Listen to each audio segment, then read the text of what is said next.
Hello friends, welcome to Toppers Target YouTube channel. उम्मीद करता हूँ आप लोग सभी अच्छे होंगे और आप सभी की प्रिपरेशन अच्छे से चल रही होगी। एग्जाम का दौर है और हम बात भी बार बार एग्जाम की कर रहे हैं। और जो अगर हम बात करें एग्जाम्स की और स्पेशली टीचिंग एग्जाम्स की, तो यूपी अपने आप में सबसे मोस्ट इम्पोर्टेंट बन जाता है, क्योंकि काफी टाइम से यहाँ पे वैकेंसीज प्राइमरी जूनियर्स में देखने को कम मिली है। इवन जो यूपी टेट, जो यूपी में होने वाला टेट एग्जाम है, वो भी आपको लास्ट ईयर में भी नहीं देखने को मिला और ये भी ऑलमोस्ट पूरी साल चली गई है जिसके इंतजार में।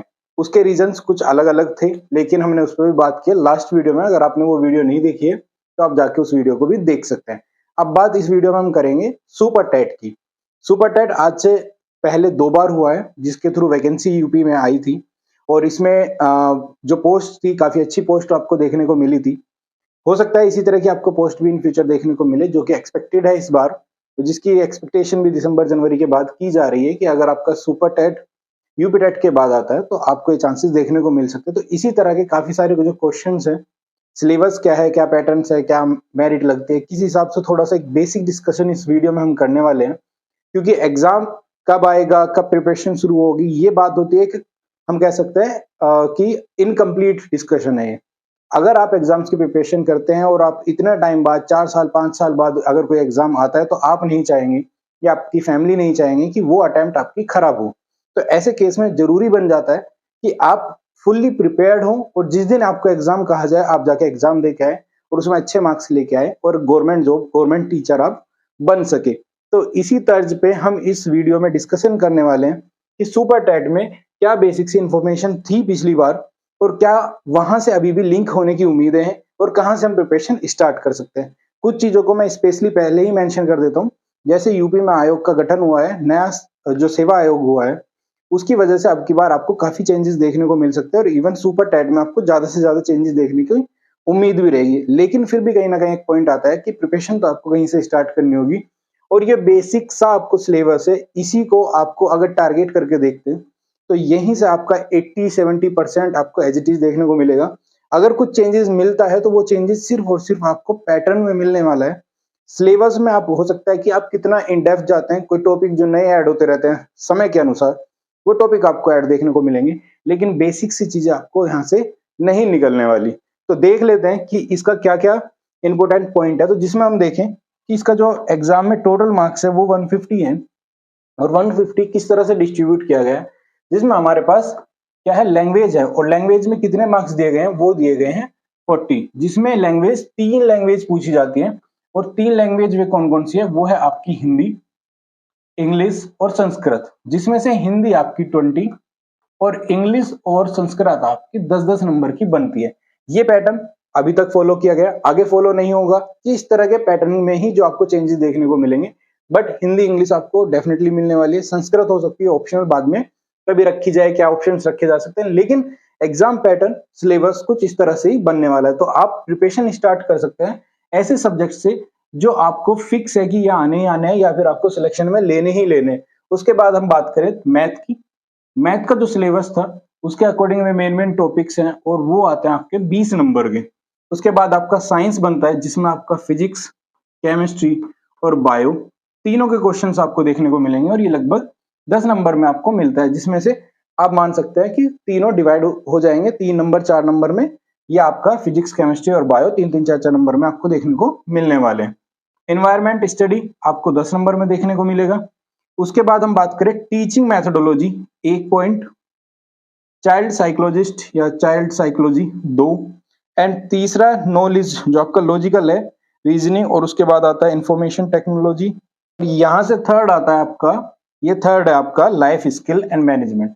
ये तीनों जो हैं एक दूसरे से रिलेट करके हम कह सकते हैं कहीं ना कहीं ये सीडीपी का पार्ट आ जाता है और ये 30 नंबर का आपको देखने को मिलता है। चाहे वो एग्जाम आपने UP TET, super TET, C TET कोई भी दे रहे हैं, तो उसमें कहीं ना कहीं सीडीपी अपने आप में मोस्ट इंपोर्टेंट होता है, क्योंकि आप बच्चों को पढ़ाने वाले हैं, जो डील करने वाले हैं आप बच्चों के साथ करने वाले हैं। तो इस वजह से सीडीपी अपने आप में मेजर पोर्शन होता है। तो आप तैयारी के लिए यहां से भी स्टार्ट कर सकते हैं। जैसे कि हमने डिस्कशन किया सब्जेक्ट वाइज, सीडीपी आपका एक अच्छा खासा इंपॉर्टेंट क्वेश्चन बन जाते हैं। उसके बाद आता है आपका करंट अफेयर्स, जो कि अपने आप में सबसे बड़ा पोर्शन रखता है, वो है 30 मार्क्स का। 30 मार्क्स में आपको क्या है, जो हम कह सकते हैं जिस दिन से आपको एग्जाम का नोटिफिकेशन मिलेगा, जिस दिन से नोटिफिकेशन मिलता है उससे 6 मंथ पहले तक का अगर आप चाहें तो रीजनिंग तैयार कर सकते हैं, और यही मैक्सिमम टाइम आपको पूछने को मिलती है। स्टैटिक्स जीके वगैरह तो आपको कभी भी कहीं से भी पूछा जा सकता है। करंट अफेयर्स में आपको ये जनरली देखने को मिलेगा कि आपको लेटेस्ट ही चीजें जो देखने को मिलती है वही पूछी जाती है। उसके बाद हम बात करते हैं रीजनिंग की। तो रीजनिंग के आपके बेसिक से क्वेश्चन मिलते हैं जो कि 5 नंबर के। इसमें कई बार ये रिलेशंस के होते हैं कि ए बी का फादर है, सी का चाचा है, इस तरह के जो है रिलेशंस है आपस में पूछ लिए जाते हैं। तो यहाँ से क्वेश्चन मिलते हैं जिसमें से आपको नॉर्मली 2 से 3 नंबर तो इजीली आप पढ़ के भी दे सकते हैं। बेसिक सा होता है लेकिन इसकी भी प्रैक्टिस जरूरी है। तो आप एक फॉलोड जो प्रैक्टिस सेट्स हैं उनको लगा के यहाँ से भी 5 में से अच्छा स्कोर लेके आ सकते हैं। उसके बाद आता है इंफॉर्मेशन टेक्नोलॉजी, जिसको हम कंप्यूटर भी कहें तो अपने आप में कंप्लीट हो सकता है। तो जिससे कुछ क्वेश्चन पूछे जाते हैं कंप्यूटर से, इंटरनेट से, इस तरह की चीजें पूछी जाती है। जैसे कि HTML की फुल फॉर्म क्या है, IP क्या होता है, मतलब उसकी फुल फॉर्म क्या है, और इंटरनेट प्रोटोकॉल का यूज क्या है, इस तरह के क्वेश्चंस जो हैं। www डॉट की जो है फुल फॉर्म क्या है, डोमेन क्या होता है, कंप्यूटर में जो GB TB है उसमें कितने बाइट्स होते हैं, इस तरह के जो क्वेश्चंस बनते हैं बेसिक से क्वेश्चंस आपको यहाँ से देखने को मिल जाते हैं। पावर पॉइंट क्या है या किसी एक स्पेसिफिक सॉफ्टवेयर जो जनरल यूज में यूज आता है, यहाँ से 5 ही क्वेश्चन आपको देखने को मिलेंगे। तो इतना डीप में सब्जेक्ट वाइज नहीं जाने की जरूरत पड़ती, तो आपको यहाँ से ये 5 नंबर का क्वेश्चन बनता है। तो इस तरह से लगभग ये 150 मार्क्स को डिफाइन किया गया है, और इसी को थोड़ा मॉडिफाई करके आप उम्मीद कर सकते हो कि एग्जाम आपको जब ये देखने को मिलेगा तो आपको सिलेबस कहीं ना कहीं इसी तरह से पैटर्न पे मिलेगा। आप तैयारी कहाँ से शुरू कर सकते हैं? सबसे पहला पॉइंट तो आपको बनता है कि अगर आप प्रिपरेशन करते हैं तो आपको अभी के केस में कोई कोचिंग लेनी है या नहीं लेनी। तो देखिए अभी के केस में आप कोचिंग कोई ना ले तो बेटर है। उसका रीजन क्यों? क्योंकि सुपर टेट अभी आपका कोई सिलेबस जो है वो आपका डिफाइंड नहीं है। जब तक आपका डिफाइंड नहीं है तब तक आप कहीं पेमेंट देते हैं तब तक ये एक तो बेनिफिशियरी नहीं होगा। दूसरा, जब ये डिफाइंड हो जाएगा तो आपके पास प्रॉपर टाइम जो है वो डिफाइन हो जाता है कि आपको किस तरह मैनेज करना है और आप कैसे प्लान कर सकते हैं। अगर आप कोचिंग नहीं लेते तो आप किस तरह प्रिपरेशन करें? दूसरा क्वेश्चन ये बन जाएगा। तो आपके पास जो सब्जेक्ट है हिंदी इंग्लिश है, जो संस्कृत से हैं वो अपना संस्कृत अच्छा पोर्शन मानते हैं तो वो कर सकते हैं, या लैंग्वेज वाइज अगर उर्दू वगैरह ऑप्शन रहता है तो उस केस में भी आप जा सकते हैं। मैथ है, आप अगर मैथ साइड से तो आपको बेनिफिट देगा। साइंस है, EVS क्वेश्चन है, कंप्यूटर का है, इवन CDP है। आप ऐसे क्वेश्चंस को क्या कर सकते हो? प्रिपरेशन कर सकते हो। काफी सारी वीडियोस ऑलरेडी आपको यूट्यूब पे मिलेगी। हमारे चैनल पे भी आपको सुपर टेट की क्लासेस जल्दी से स्टार्ट होने वाली है, तो वो आपको जो जनरल स्टैंडर्ड पेपर है उसके अकॉर्डिंग प्रिपरेशन स्टार्ट करेंगे, ताकि जब भी इससे रिलेटेड कोई नोटिफिकेशन आता है, सिलेबस में कोई चेंज आता है, तो आपकी प्रिपरेशन पे इफेक्ट ना पड़े। बाकी जो रिमेनिंग टॉपिक होंगे जो कि ऐड होगा, जैसे हम कह सकते हैं न्यू एजुकेशन पॉलिसी है, ये नया लेटेस्ट टॉपिक है, वो अभी ऐड होना है, जबकि लास्ट सिलेबस में वो नहीं था। तो ऐसे टॉपिक्स में क्या है, हम उनको भी ऐड कर लेंगे जो पॉइंट होगा, तो इससे प्रॉपरली आपका कंप्लीट जो प्रिपरेशन है वो हो जाएगी। नेक्स्ट पॉइंट आता है कि जो आपका पासिंग मार्क्स थे वो क्या थे और क्या रह सकते हैं, उसकी क्या चांसेस रहने वाली है। तो देखिए पासिंग मार्क्स जो था जनरल कैटेगरी के 97%, जो 97 मार्क्स थे वो होने जरूरी थे, और साथ ही साथ जो रिजर्वेशन में 90। बट ये कोई भी इंपॉर्टेंट रोल प्ले नहीं करता, क्योंकि सुपर टेट कोई पासिंग एग्जाम नहीं है, क्वालिफाइंग एग्जाम नहीं है। ये जो एग्जाम है वो आपका मेरिट बेस होता है। इसमें जो आपको मेरिट बनेगी उसी से आपको जॉब मिलती है, उसी से आप एक टीचर बन सकते हैं, वो भी गवर्नमेंट। तो पास होके कोई मतलब नहीं होता। जब आपके पास मान लीजिए कुछ वैकेंसीज आती हैं तो उसमें बनेगी मेरिट, और आप मान लीजिए सबसे लास्ट में एग्जाम तो पास किया लेकिन आप मेरिट में नहीं आते, तो ऐसे केसेस में आप कभी भी पासिंग मार्क्स को ना देखें। रहा सेफ स्कोर क्या है, तो देखिए सेफ स्कोर कंपटीशन में डिपेंड करता है कि आपकी वैकेंसी कितनी आती है। अगर वैकेंसी 70,000, 1 लाख, 1.5 लाख इस तरह बड़ी वैल्यू दिखेगी तो नॉर्मल सी बात है, मेरिट आपकी काफी डाउन आती है। लेकिन अगर वैकेंसी में आपको 15,000, 20,000 जो है वैकेंसीज देखने को मिली तो मेरिट नॉर्मल सी बात है वो ऊपर जाएगी। तो ये हमेशा डिपेंड करता है आपका मेरिट पे। मेरिट कैसे बनेगी? मेरिट इसमें क्या है, सिंपली ऐसा नहीं है कि सिर्फ सुपर टेट को कंसिडर किया जाता है। यूपी में सुपर टेट के टाइम पे थोड़ा सा जब मेरिट बनती है इसको मॉडिफाई कर दिया जाता है, जिसमें आपका रिटर्न एग्जाम, जिसको हम सुपर टेट बोल रहे हैं, उसका जो वेटेज होता है, जो काउंट करते हैं, वो 60% काउंट किया जाता है। अकेडमिक को भी यहाँ पे कंसिडर किया गया है, जिसमें 10-10% कौन से होता है, हमारे हाई स्कूल, इंटरमीडिएट, ग्रेजुएशन, और आपने जो टीचर ट्रेनिंग की है जैसे कि बीएड, बीटीसी, ये टीचर ट्रेनिंग के अंडर आता है। तो उस केस में आपका हाई स्कूल, इंटर और ट्रेनिंग और ग्रेजुएशन, ये आपका टोटल 40% वेटेज रखता है। तो हम इसको कह सकते हैं कि आपका जो टोटल जो रिजल्ट कंपाइल होगा, मेरिट का रिजल्ट, वो रिटर्न एग्जाम, सुपर टेट 60% और अकेडमिक आपका 40%, और ये टोटल मिलके हो जाता है 100%। तो आपका जो रिजल्ट बनने वाला वो बनेगा यहाँ से। और अगर हम कहते हैं 100 में से आपको कितना बेस्ट रहेगा, तो आप 70 लाइए, 75 लाइए, 80 लाइए, वैकेंसीज के ऊपर ये डिपेंड करेगा, और आप जितना बेटर स्कोर बना सकते हैं, क्योंकि आप अकेडमिक में जाके आप 10th के मार्क्स नहीं बदल सकते, आप इंटर के मार्क्स नहीं बदल सकते, आप ग्रेजुएशन के भी नहीं बदल पाएंगे, और आप बीएड, बीटीसी के भी मार्क्स नहीं बदल सकते। आपके पास सिर्फ और सिर्फ एक ही चांस है कि आप अच्छे से अच्छा स्कोर कर सकते हैं सुपर टेट में।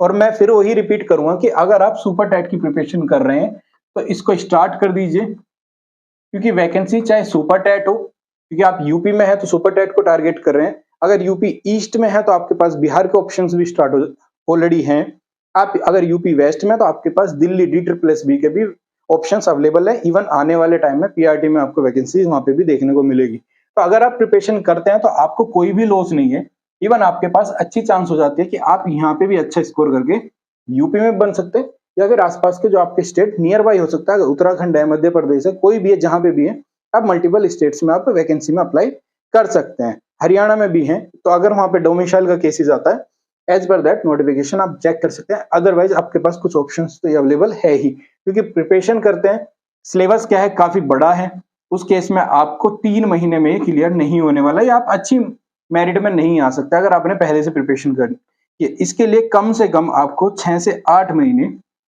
डेडिकेटेडली चाहिए, मिनिमम ये आपको डेडिकेटेडली चाहिए। अदरवाइज आप भूल जाइए कि सुपर टेट में आप अच्छी रैंक बना सकते हैं। एग्जाम टफ होता है, जो कोर्स है इसका, जो आपका सिलेबस है वो भी काफी बड़ा है। उसके बाद पॉइंट करते हैं कि क्या क्या इसमें एलिजिबिलिटी क्राइटेरियाज रहने वाले हैं।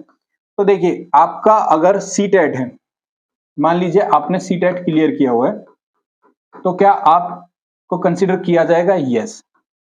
और अगर आपने सिर्फ यूपी टेट किया है तो आपको तब भी एलिजिबल माना जाएगा, आप तब भी इसको भर सकते हैं। तो दोनों केस में, दोनों में से अगर आपके पास एक भी है तो भी आप सुपर टेट में अप्लाई कर सकते हैं। जरूरी नहीं है आपको सी टेट होना जरूरी है या फिर आपका यूपी टेट होना जरूरी है, आप जा सकते हैं, भर सकते हैं फॉर्म को, कोई इश्यू नहीं है। उसके बाद आपका, अगर हम, जैसे कि आपको पता है कोर्ट के बाद में क्या हुआ है, प्राइमरी जो टीचर बनते हैं, पीआरटी जो टीचर बनते हैं, वो बनते हैं किससे? डिप्लोमा से। ठीक है, डिप्लोमा से आपको प्राइमरी टीचर बनते हैं, और प्लस आप क्या कर सकते हैं, जूनियर भी, जूनियर भी आप टीचर किससे बन सकते हैं? Diploma plus degree. ठीक है, आप दोनों से जूनियर में बन सकते हैं। और अगर आप टीजीटी के टीचर बनना चाहते हैं तो वो बनेंगे आपका डिग्री से, हम कह सकते हैं बीएड से। पीजीटी के लिए भी अब आपके काफी स्टेट्स ऑलरेडी स्टार्ट कर चुके हैं, आपको बीएड मिनिमम रिक्वायर्ड होता है। तो इस तरह से आपको सारी चीजें देखने को मिलती है। तो एज पर कोर्ट ये भी आपका डिसाइडिंग फैक्टर रहेगा कि आपको कहाँ कहाँ पे क्या क्या चाहिए। उसके बाद मिनिमम एज जो लास्ट टाइम प्रीफर की गई थी वो थी आपकी 21 साल मिनिमम, और मैक्सिमम 40 ईयर। अब देखने को मिलता है कि अब की बार क्या रहने वाली है, क्योंकि काफी सारे एग्जाम्स ने जो मैक्सिमम एज लिमिट है उसको डिक्रीज कर दिया गया है। एज रिलैक्सेशन की बात करें तो लास्ट टाइम 5 ईयर जो है एससी और एसटी को रिलैक्सेशन रहा, 3 ईयर ओबीसी को, और पीडब्ल्यूडी के केस में आपको 10 ईयर का रिलैक्सेशन मिला था। नेक्स्ट आ जाता है कि डोमिसाइल चाहिए और वैकेंसी कब तक एक्सपेक्टेड है। तो सबसे पहली जो वैकेंसी आई थी सुपर टेट के थ्रू, उसमें क्या हुआ था कि आपका सभी स्टेट ने एग्जाम में पार्टिसिपेशन किया था, या फिर हम कह सकते हैं सभी स्टेट जो भी आप अप्लाई कर सकते थे उन्होंने अप्लाई किया। जब वो अपने डॉक्यूमेंट्स वेरीफाई कराने गए तो कहा कि हम जो पहले प्रीफर करेंगे वो हम प्रीफर करने वाले हैं यूपी को। उसके बाद ये केस कोर्ट में गया, वहां से वापस आने के बाद ये डिसाइड हुआ कि इस बार हम डोमिसाइल बाहर का भी लेंगे, मतलब आप यूपी से बाहर गए तब भी जाएंगे। सेम इशू सेकंड टाइम भी हुआ, लेकिन उस टाइम पे मैक्सिमम कैंडिडेट जो लिए गए थे वो डोमिसाइल यूपी का ही था और उन्हीं को कंसिडर किया गया था। तो डोमिसाइल का अगर केस हम लेते हैं तो वैसे तो डिपेंड करेगा नोटिफिकेशन में, क्योंकि अपने आप में 4 से 5 साल हो चुकी है, सुपर टेट नहीं आया, तो क्या रूल आता है वो देखने को बनता है। लेकिन कहीं ना कहीं जिनका डोमिसाइल यूपी का है उन्हीं को ये बेनिफिट होने वाला है कि वो यूपी में अप्लाई कर सकते हैं। बाहर वालों को ये देखने को बनेगा कि या अब की बार भराया जाएगा कि नहीं भराया जाता है। अगर चांस मिलता है तो ये आप लोगों के लिए काफी बेनिफिशियरी होने वाला है। और ध्यान रखिएगा, एग्जाम फॉर्म भरते टाइम डोमिसाइल को लेकर सबसे पहले आप चेक जरूर करिएगा। बाकी अपडेट जो भी रहेगी वो भी हम आपको चैनल के थ्रू प्रोवाइड करा देंगे। एक्सपेक्टेड जो डेट है वो आपको इस साल के अंत में, या फिर हम कह सकते हैं दिसंबर, और नेक्स्ट ईयर स्टार्टिंग में जनवरी में आपको हो सकता है नोटिफिकेशन देखने को मिले। इसके रीजन बहुत सारे हैं, चाहे आप कह लीजिए गवर्नमेंट तो वैसे कहती है कि टीचर्स जो रेशियो है टीचर और स्टूडेंट का वो कंप्लीट है, लेकिन पॉलिटिकल रीजंस भी आप कह सकते हैं। काफी टाइम से बड़ी वैकेंसीज नहीं आई, तो रिटायरमेंट्स भी होते हैं टीचर्स का, और बाकी काफी सारे जो फैक्टर्स है वो भी डिपेंड करते हैं। तो उस वजह से कहीं ना कहीं टीचर वैकेंसीज जनरेट हो सकती हैं। तो अब की बार अच्छी चांस है, तो इस चांस को मिस मत करिएगा। तो एक्सपेक्टेशन है दिसंबर और जनवरी, और आज की डेट से आपके पास मात्र 3 महीने ही बनते हैं नोटिफिकेशन आने के। रिजल्ट नोटिफिकेशन आने के बाद अगर आप अटेम्प्ट करते हैं पेपर की, तो हम बात करेंगे अगले 3 महीने में आपका एग्जाम होने की चांस रहेगी। तो आपके पास टोटल 6 महीने बनते हैं, और 6 महीने अपने आप में शॉर्ट टाइम है। अगर आपने प्रिपरेशन अभी भी स्टार्ट नहीं की है तो इसको जाके स्टार्ट करिएगा। एक प्रिपरेशन के स्टार्ट में एक कदम और आगे लेते हुए एक हमने कोर्स स्टार्ट किया है अपनी एप्लीकेशन पे, जो कि है एनसीईआरटी बेस्ड। क्योंकि सभी टीचिंग एग्जाम्स में, चाहे सीटेट हो, यूपी टेट हो, सुपर टेट हो, सभी में सबसे ज्यादा स्टैंडर्ड जो फॉलो किया जाता है वो किया जाता है एनसीईआरटी। और एनसीईआरटी में सभी को दिक्कत आती है साइंस से रिलेटेड, क्योंकि साइंस का इतना इजीली कंटेंट नहीं मिलता। यूट्यूब पे भी काफी लोग नहीं है जो एनसीईआरटी बेस्ड पढ़ाते हैं। मैराथन से भी आती है, सब चीजें आती है, सब लोग अपनी तरफ से बेस्ट एफर्ट करते हैं। लेकिन एक ऐसा प्लेटफॉर्म जहां पे आपको मिनिमम कॉस्ट में मिल जाए सारी चीजें, वहां पे हमने एक छोटी सी शुरुआत की है, जिसमें आपको एनसीईआरटी साइंस स्पेशल बैच मिल जाएगा, जो कि बैच अभी ये फर्स्ट है, जिसकी शुरुआत हमने 6 to 8 का कोर्स मेनली कवर करने के लिए कहा है, या फिर हम कह सकते हैं कमिट किया है, जिसको हम कोशिश करेंगे कि 9th एटलीस्ट टच कराया जाए, क्योंकि आजकल कंपटीशन में थोड़ा सा लेवल अप कर दिया गया है। लेकिन 6 to 8 तो हम कंफर्म आपको कराने वाले हैं, थोड़ा लेवल अच्छा रखेंगे ताकि आपको आगे बेनिफिट मिले। वैलिडिटी इसकी 1 ईयर तक रहेगी। कुछ लाइव सेशंस रहेंगे जिसमें आपको डाउट क्लासेस आपको लाइव सेशन में मिलेंगे।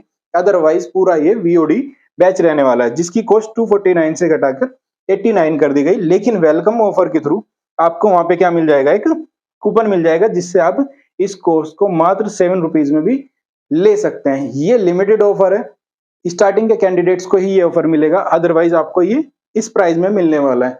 अगर कोई भी ऑफर आता है इससे नीचे आपको नहीं मिलेगा। तो अगर आप एनसीईआरटी स्पेशली साइंस को पढ़ना चाहते हैं तो आप जाइए, एनरोल करिए।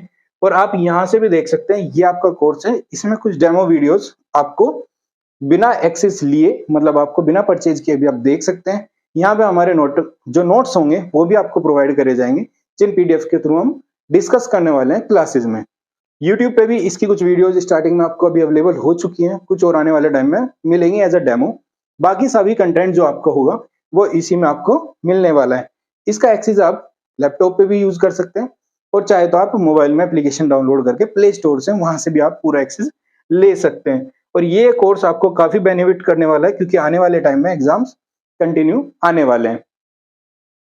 आज की वीडियो में इतना ही। अगर आप हमारे चैनल पर नए हैं तो प्लीज चैनल को सब्सक्राइब करिएगा, अपने दोस्तों में, अपने फ्रेंड सर्कल में चैनल को शेयर करिएगा, और इस वीडियो को भी शेयर करके जरूर कहिएगा कि अगर आप प्रिपरेशन कर रहे हैं तो आप लोगों के लिए काफी जरूरी होता है कि प्रिपरेशन स्टार्ट कर दी जाए। कैसे स्टार्ट करें, कैसे सुपर टेट को पूरा करें, हमने ये डिस्कस किया। अगर आपको अभी भी कोई क्वेश्चन है तो आप हमसे कमेंट बॉक्स में जुड़ सकते हैं, या फिर आप क्या कर सकते हैं, हमारी प्ले स्टोर से एप्लीकेशन डाउनलोड करके वहां पे भी चैट का ऑप्शन होगा, आप वहां पे भी मैसेज ड्रॉप कर सकते हैं। जैसे ही हमारी अवेलेबिलिटी होगी उसके अकॉर्डिंग हम आपको रिप्लाई कर देंगे। अदरवाइज बेस्ट ऑप्शन आपके लिए कमेंट बॉक्स ओपन है यूट्यूब पे। सभी अपडेट्स के लिए आप हमारे टेलीग्राम चैनल को ज्वाइन कर सकते हैं, टोटली फ्री है, कोई चार्जेस नहीं है। उसके अलावा इंस्टाग्राम और सोशल मीडिया फेसबुक आपके लिए ओपन है, वहां पे भी आप जुड़ सकते हैं। तो आज की वीडियो में इतने ही, मिलते हैं नेक्स्ट वीडियो में नेक्स्ट टॉपिक के साथ। जय हिंद, जय भारत।